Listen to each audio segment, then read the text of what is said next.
Ici, sur les côtes françaises, les tensions restent élevées alors que les négociations entre Londres et Paris s'éternisent. Le conflit sur les autorisations de pêche a créé une situation difficile et un sentiment d'incertitude plane sur les deux côtés de la Manche. Pour le directeur général du port de Boulogne-sur-Mer, dans le nord de la France, il est difficile de comprendre pourquoi les Britanniques agissent comme ils le font. On n'est absolument pas fâché les Britanniques, ce sont nos voisins, ils sont très proches de chez nous, ils sont à moins de 40 km.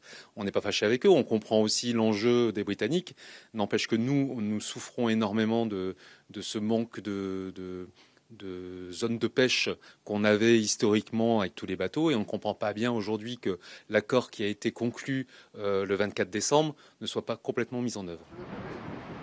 Au port de Calais, le sentiment est que le président français pourrait n'avoir d'autre choix que d'imposer des contrôles plus stricts aux frontières.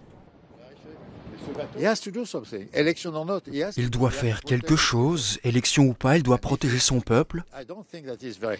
Et je ne pense pas qu'il soit très heureux d'être obligé de montrer qu'il va prendre des sanctions. Mais que peut-il faire parce qu'il n'obtient aucune réaction?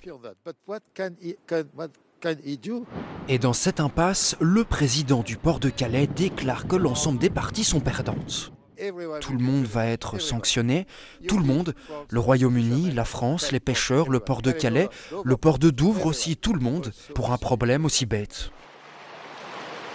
En tout cas, ici, tout le monde espère que la situation sera résolue le plus rapidement possible.